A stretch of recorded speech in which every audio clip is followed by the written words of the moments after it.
నమస్కారం అండి.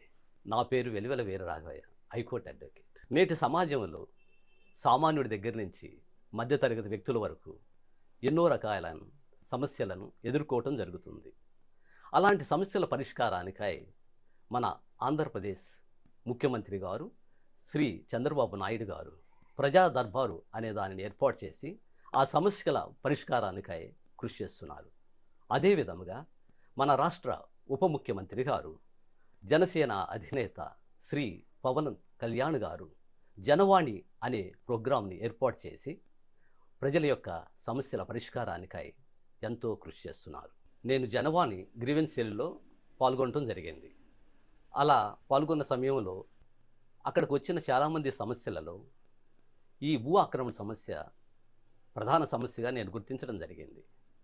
ఇలాంటి సమస్య ఏర్పడినప్పుడు సామాన్యుడు తాను ఏం చేయాలి, ఎవరిని సంప్రదించాలి, ఈ సమస్యకు పరిష్కారం ఏంటి అనే ఆలోచనతో సతమతం అవుతున్నాడు.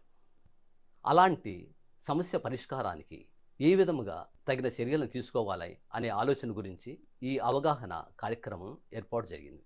భూ ఆక్రమణ సమస్య ఏర్పడినప్పుడు సామాన్యుడు మొదటగా చేయవలసిన పని తన భూమి ఏ పోలీస్ స్టేషన్ పరిధిలో ఉందో చూసి ఆ యొక్క పోలీస్ స్టేషన్ అధికారిని సమీపించి తన భూమి యొక్క నకళ్లతో ఫిర్యాదును ఇవ్వటం అనేది ఎంతో ముఖ్యమైన విషయం.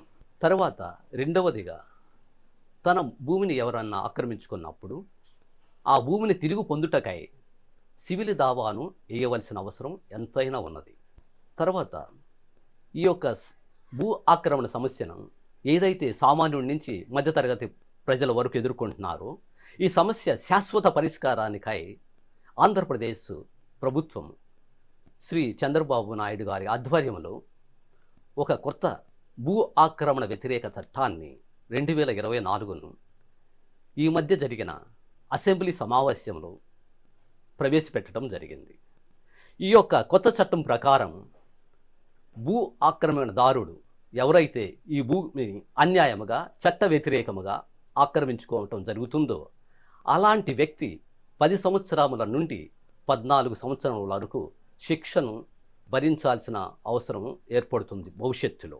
ఈ కొత్త చట్టం ప్రకారంగా ఏ వ్యక్తి అయితే భూ ఆక్రమణ నేరానికి పాల్పడినాడో అలాంటి వ్యక్తికి 10 సంవత్సరముల నుండి 14 సంవత్సరముల వరకు శిక్ష పడే అవకాశం ఉంటుంది. అంతేకాకుండా ఈ కొత్త చట్టం ప్రకారంగా ఈ యొక్క కేసుల సత్వర పరిష్కారానికై ప్రత్యేక న్యాయస్థానాలను కూడా ఏర్పాటు చేసే అవకాశం ఉంది.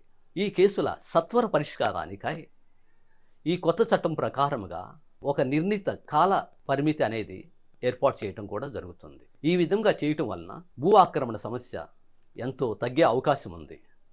ఇక సామాన్యుడి దగ్గర నుంచి మధ్యతరగతి వ్యక్తి వరకు తన యొక్క భూమికి ఎలాంటి ఇబ్బందులు లేవని సంతోషంగా ఉండే రోజులు రాబోతున్నాయి.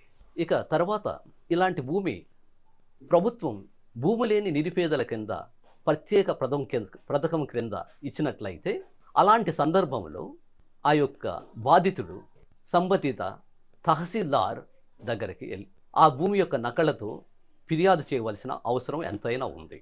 భూ కబ్జా బాధితుడు గమనించవలసిన మరొక ముఖ్య విషయం ఏమిటంటే తన యొక్క భూమిని ప్రభుత్వం భూమి లేని పేదల పథకం క్రింద ఇచ్చినట్లయితే అలాంటి సమస్య ఏర్పడినడితే అలాంటి భూమిని ఎవరైనా కబ్జా చేసినట్లయితే ఆ విషయాన్ని సంబంధిత తహసీల్దార్ గారిని సంప్రదించి ఆ భూమి యొక్క రెవెన్యూ నకళ్లతో తర్వాత దానికి సంబంధించిన ఇతర డాక్యుమెంట్ల నకళ్లతో ఫిర్యాదు చేయవలసిన అవసరం ఎంతైనా ఉంది. ఇది ఎంతో ముఖ్యమైన విషయం, గమనించవలసిన విషయం.